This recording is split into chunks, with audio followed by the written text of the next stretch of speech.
Hi, and welcome to week 10. I really need to push how important hierarchy, font choices, and composition is, so we're really going to break that down again this week. Make sure, again, if you're here, you're watching the video, but I need you to watch for important information. So, we've got some important info here. I have two links. This is kind of summing up things that we've talked about in the past, but I want you to try to get another view on it, another perspective. Designs require different type, and you need to think why are you choosing the font that you need? What is important? What does it say? Hierarchy. How are we going to organize your design, and how do the font choices that we make fit into that hierarchy? Sometimes you may have a hierarchy planned and then you pick your font choices and maybe your font is a condensed font and it doesn't take up the same space that you thought it would. So we need to adjust. You need to think about your hierarchy. Think about the voice. Know your user, your target audience, accessibility, readability. So all of this is stuff that we've talked about. I just want you guys to really bring it home one more time. And then this is typographic hierarchy on a website. So how do we kind of break things down? Again, 3 levels of hierarchy. How do we create that? But you can see how we space things out, the size that we use, and again, pairing those fonts. Feel free to go back and look at previous links that we've shared, previous videos. Ask questions. I would be happy to go over anything. If something isn't clicking, please just let me know and we can discuss it further.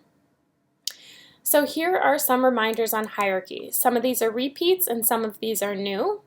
But now that we've been dealing and you've been working with it so much, it might be kind of nice to look back, okay? So this, is kind of our example here. And again, think about negative space and think about how we're using the entire composition. Look online, so if, like last week was music posters. And just look at images. Okay, and you can get more specific or research things that might give a better look, but even just looking at this. Okay, we have kind of a simple object in the background, and we've used color and line and shape to draw our eye around. We can think, what do you think about the festival type? We have this on the side. What's working and what isn't? Okay, we've got another, look at that border. Borders can really help bring in your piece, not saying that they are always needed by any way, but a border, if you're like, I have so much negative space and I don't know what to do with it, think about a border that, makes things simplified and it brings in the amount of space you're working with. Or shape here. Really get inspired. Again, you're not going to copy any of these. Don't be writing down exactly how they did it, but think about what's working, what's not. Is this working well? I mean, we have a ton of negative space here. Is the heaviness of this kind of silhouette working, or would you like there to be text here? What about this one? How the text is on an angle, it's going off the page. Do research to find what you like and what you don't, and then how can you use that into your own designs. Okay, here's a guide to understanding typography starting at the top, basically starting with week 1. We may be having a quiz in the upcoming weeks, so make sure these are words that are familiar to you. Not necessarily all of them, but the ones that we've discussed. And then visual hierarchy. Creating exciting and unusual hierarchy. When typography speaks louder than words, I would highly recommend looking through these. Oh, you guys know about Gestalt. Think about horizontal and vertical. Sometimes I tell you which way it has to be, but other times it's completely up to you. So thinking about what works best for you. Okay, so I'm only giving you one assignment this week because I really want you to do research, look around you, see what's working, and I want this to be a portfolio level piece. I did include a discussion board where you could post your sketches or your designs and critique your classmates. Let's try to grow camaraderie here and make sure that our pieces are the best that they can be. I am going to grade these a little bit harder than I've done the hierarchy in the past because we are really here taking everything that we've done. This is week 10. So in 10 weeks of learning typography, I want to see your font choices, your organization.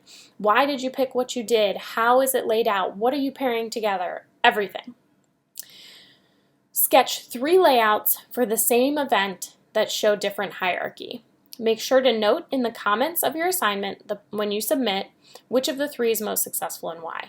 Then create the most successful one in Illustrator. It will be up to you to choose, but again, you're writing which one is most successful and why. Hierarchy, font pairing, font choices. We're stuck at home, but think of an event that you would like to go to. So you're going to need a name, a host, a date, a ticket price, a location, and then a small paragraph. Okay, I want you to really be dealing with hierarchy here. So we've got name, host, date, ticket price, location, and a paragraph. So mine is Norman Fuller in concert. That's my dog. Ticketmaster proudly presents. I made up a date, a price. It's in my family room, and come join us for a night of laughs.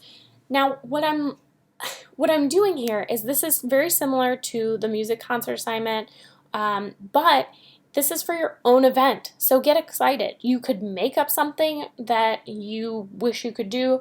You can have something that sponsors you. Come to Jen Fuller's gallery show. Come to my Great British Bake Off. Whatever you're into, obviously you probably don't want to steal the name of something else, but again, push yourselves, okay? Show me that you are passionate about your idea and that you are able to refine your designs. I don't want to see just your first version in Illustrator. Oh, well, I got everything in there, all done. Let's, move away. No, take a second, take a third look at it. Copy and paste that idea in a few different artboards and see if you can bring it up to the next level. I want to see this as professional looking as possible. I would suggest using graphical elements. They must be 100% your own work. You can take pictures, you can digitally illustrate, you can paint, it can be straightforward, it can be abstract, whatever you want, but just please get creative and have fun. Make sure you're including in your submission 3 sketches, the note as to why you picked the one that you did in Illustrator, being the most successful. I'm going to give a 0 to any assignment if the sketches or paragraph are missing from the assignments, okay? So, let me know if you have any questions with this, but again, devote some time, research, play around with color, play around with hierarchy, ask questions in the discussion board. Feel free to email me, and I hope you guys have a wonderful week.